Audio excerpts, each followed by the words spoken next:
Good evening, everyone. In our last session, we explored a grand, sweeping theory of self-esteem, the idea that our sense of worth exists to buffer us against the terror of death.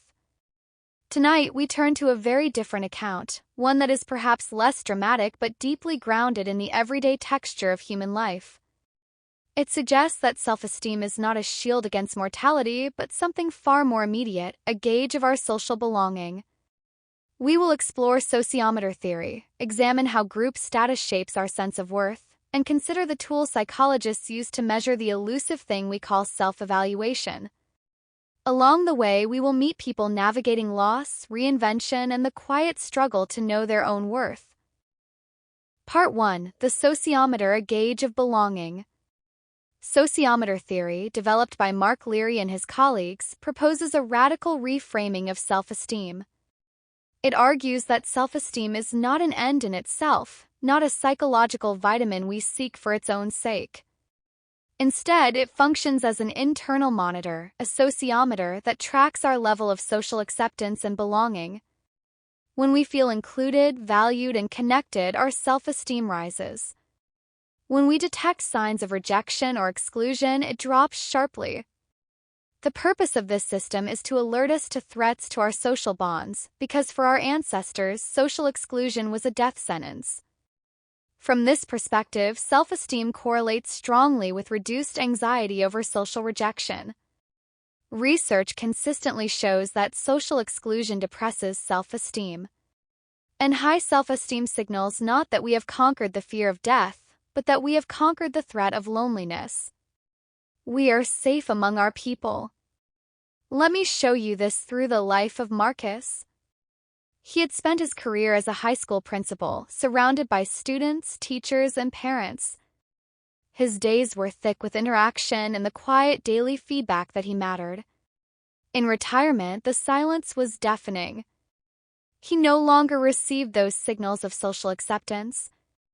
His internal sociometer registered a sharp decline, and his self-esteem dropped with it. He felt lonely, anxious, and oddly ashamed, as though he had been quietly expelled from a club he hadn't known he belonged to. Realizing that isolation was the source of his distress, Marcus deliberately set out to rebuild his social connections. He joined a local walking group, volunteered as a literacy tutor at the library, and accepted an invitation to serve on the board of a small charity. Over the next year, his calendar filled with meaningful interactions. As his sense of belonging grew, so did his self-esteem. The anxiety that had haunted his early retirement faded. He had not resolved any existential terror about death. He had simply re-established the social bonds that his sociometer needed to signal safety. His self-esteem was not a shield against mortality. It was a gauge of his place among the living.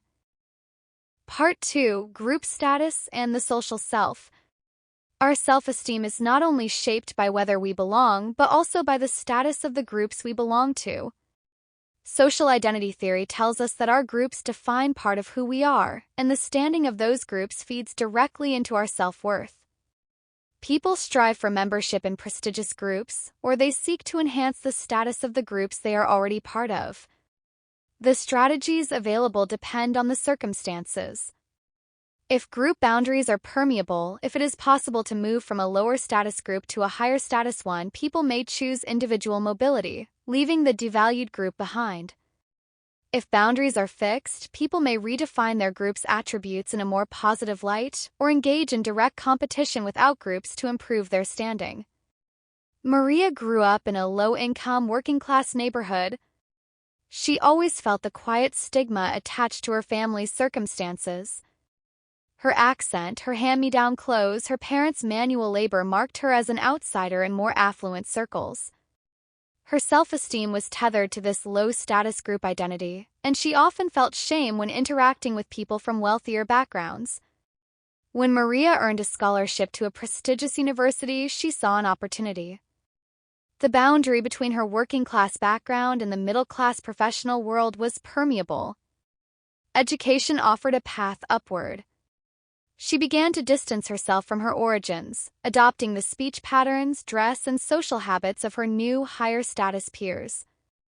She stopped visiting home as often and felt a flush of pride when people assumed she had always been part of the privileged world. Her self-esteem rose sharply as she successfully assimilated into the higher status group. But this strategy came with a psychological cost. Maria sometimes felt like a fraud, haunted by the fear of being found out. Her increased self-esteem depended on a disavowal of her past, creating a fragile identity. This is individual mobility in action. When group boundaries are permeable, a person can enhance self-esteem by leaving the low-status group and gaining entry to a more prestigious one. It solves the immediate status problem, but it may leave deeper tensions unresolved. Part 3. The varieties of self-esteem. Feeling positive about oneself is important for effective and happy living. But not all self-esteem looks the same. Some people have a secure, consistent sense of their own worth. Others ride an emotional roller coaster, their self-view rising and falling with the approval of others. Consider Samuel. After his wife of 35 years died, he was consumed by grief. But he also held a quiet, enduring sense of his own value as a person. He believed he still had something to offer the world. He began volunteering at a community garden, teaching children how to grow vegetables. The work gave him purpose, and the relationships he built brought genuine joy back into his life.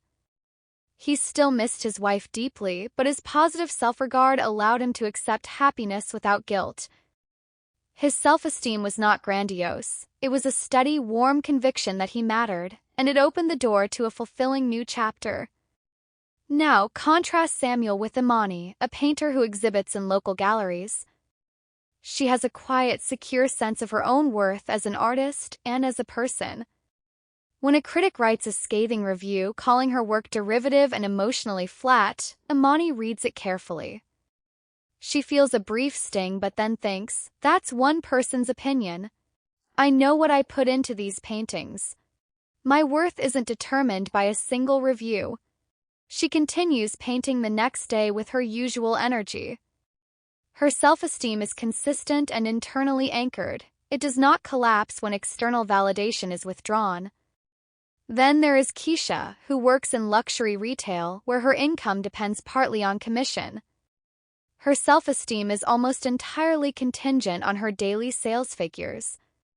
When she has a great day, charming customers, closing big deals, she feels on top of the world, confident, attractive, successful. But when she has a slow day or a customer berates her, her self-esteem plummets. She becomes withdrawn, anxious, and convinced she is terrible at her job and unlikable as a person. Her mood and self-view oscillate wildly based on the feedback she receives. She lacks a stable internal foundation, so every interaction becomes a referendum on her worth. This volatility exhausts her and strains her relationships, as those close to her never know which version of Keisha they will encounter. Imani and Keisha represent two poles of self-esteem stability. One is anchored internally, the other is tossed by every wind of external feedback. The difference is not in the level of self-esteem but in its security. Part 4. Measuring the invisible. How do psychologists actually measure self-esteem? The answer is more complex than you might think because people are not always honest, even with themselves. Explicit measures, like the Rosenberg self-esteem scale, ask people directly how they evaluate themselves. These questionnaires have good validity, but they are susceptible to response bias. People may present themselves more favorably than they genuinely feel. Keisha, a different Keisha, 15 years old, was asked by her school counselor to fill out a self-esteem survey. She was deeply insecure about her appearance and social standing, but she didn't want anyone to know. She breezed through the survey, strongly agreeing with statements like, "On the whole, I am satisfied with myself," and "I am able to do things as well as most other people." She chose the most positive responses to hide her pain, thinking, "If I answer honestly, they'll think I'm pathetic." Counselor reviewed the score and concluded Keisha had high self-esteem, missing the chance to offer support. Keisha's responses were a mask, shaped by the fear of judgment. The explicit measure, normally reliable, was vulnerable to the social pressure she felt to present a favorable image. This is why psychologists have also developed implicit measures, more subtle techniques that access aspects of self-esteem people may not be consciously aware of, or may be unwilling to disclose. One such technique is the name-letter effect.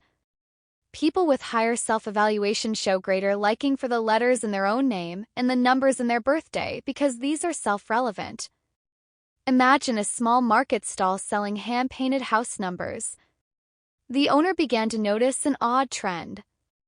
Customers seemed disproportionately drawn to digits matching their own birth dates.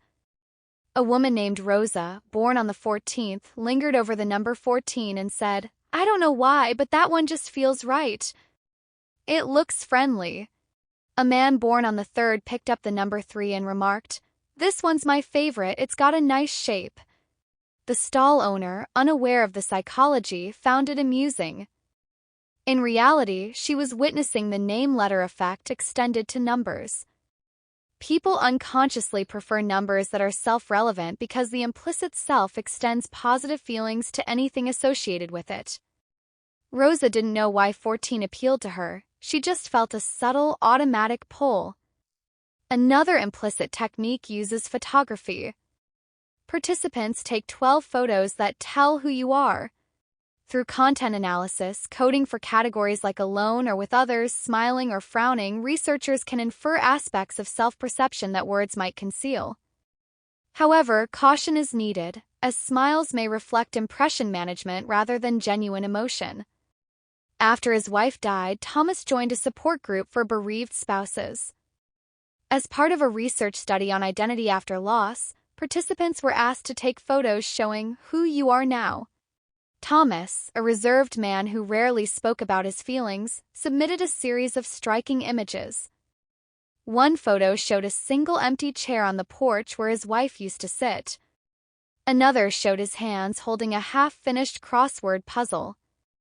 A third was a blurry shot of a sunset taken through a rain-streaked window. In none of the photos was he smiling.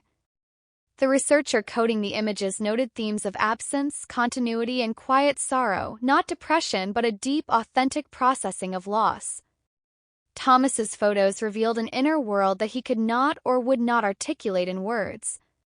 The implicit measure accessed a layer of his self-concept, his identity as a grieving but enduring person, that an explicit questionnaire about satisfaction with life would likely have obscured. The lack of smiles was not a sign of poor adjustment but of honest self-expression in a safe context. What we take with us.